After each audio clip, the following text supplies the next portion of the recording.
The shades are drawn and it's dark in the room, even though it's the middle of the afternoon.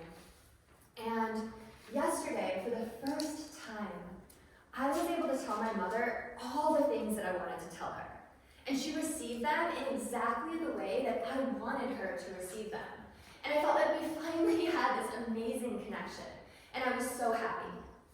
So I looked at her in the bed and I said, Mom, I'm so grateful for that conversation we had yesterday. And she stared at me blankly. And then she said, what did we talk about? And my heart sank. And before I could respond to that, she heavied her eyelids and rolled over. And as I watched her sleeping, I made a promise to myself. And that promise to myself I have kept to this day.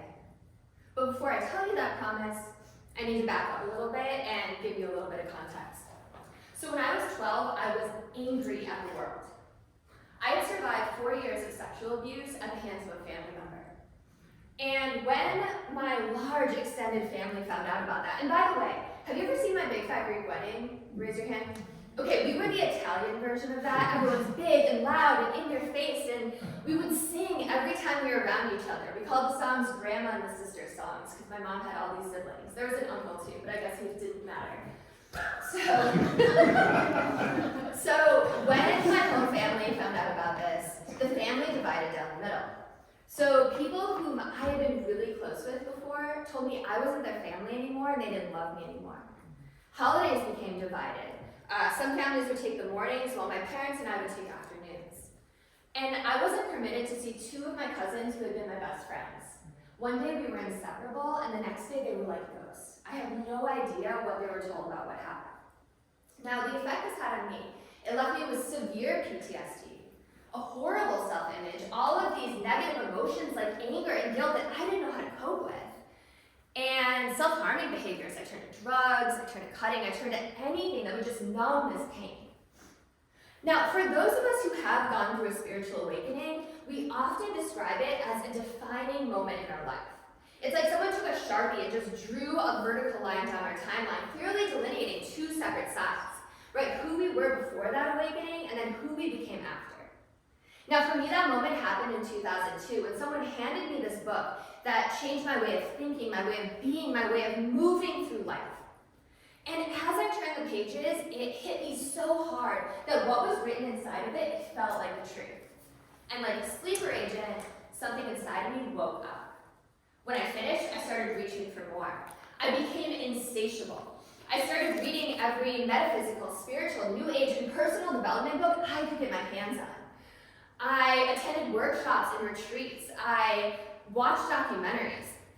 I became obsessed with quantum physics, metaphysics, reincarnation, yoga, the law of attraction, the ancient astronaut theory, sacred geometry, biohacking, functional medicine, and every healing modality I could get my hands on. Every book was like this new door opening in this unending hallway. I wanted more, I needed more, I was hooked.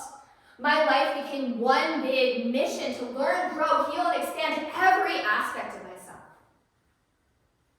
But as I changed my mind and started to get better, my mother started to get worse. Her family had been ripped down the seams, and she started to present with illnesses. Both serious illnesses, but also these really strange afflictions that we had never heard of before and doctors could barely explain.